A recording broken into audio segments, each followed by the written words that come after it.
Our Verified team focuses on getting you the facts about the stories you see swirling on social media. Right now, lots of them are focused on schools and virtual learning. As frustrated parents pull their kids out of public school, many are left wondering if the students staying may suffer consequences. Here's Gabe Cohen. 78.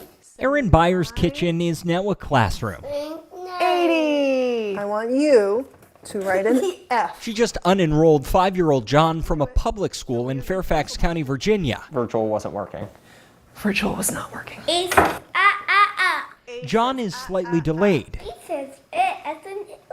He started speaking last year. The meanness that I had to use to keep him on that computer screen sometimes, or force him to pick up a pen, it just wasn't worth it. 6, 7. So 8. let's verify. Are public schools seeing a decline in enrollment, and could they lose millions of dollars in funding? Our sources: Fairfax, Prince George's, and Montgomery County schools, and 3 education experts. Data from FCPS shows enrollment this school year is down 5% overall and 8% for elementary schools. It's a trend nationwide. Why do you think we're seeing those declines? Virtual learning is hard. Kristen Blagg researches education policy. Parents may feel that they're not fully equipped to help their student if they're virtually learning and may want to opt for an alternative option. And that's really concerning. Derek Turner works with Montgomery County, Maryland Public Schools. Enrollment is down nearly 3,000 students. Do you expect the numbers to bounce back? We do, if we have a vaccine in place and we have all the protocols in place. But our experts confirm most states, including Maryland, tie enrollment to school funding. So if students leave now, funding may drop next year. It would be millions upon millions of dollars for our school system and to serve our students.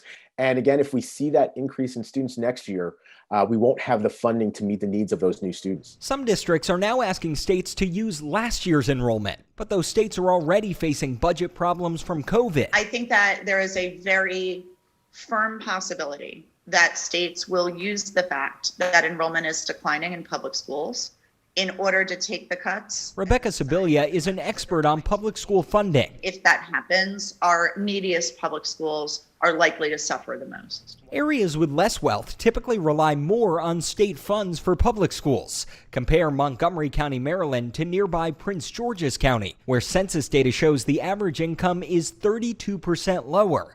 They receive nearly twice as much state funding per student. So we are expecting a sharp decrease in our overall funding for next year. Mike Herbstman is the chief financial officer for PGCPS. With enrollment down 1,700 students, they're set to lose $34.6 million.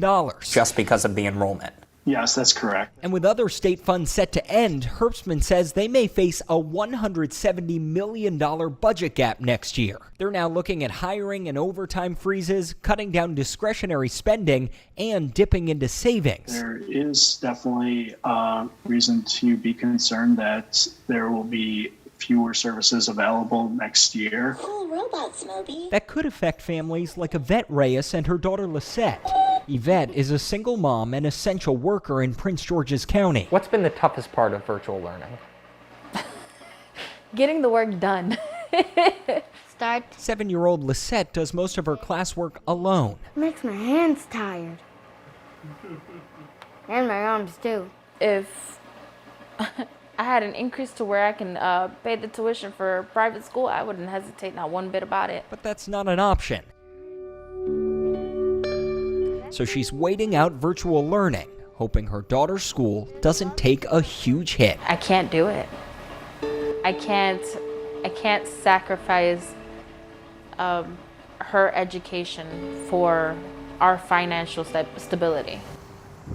So we can verify, yes, public school districts are seeing a drop in enrollment, and it could cost them millions. Science, social studies. How bad it could be, we may not know for months. What could that mean for your daughter's education?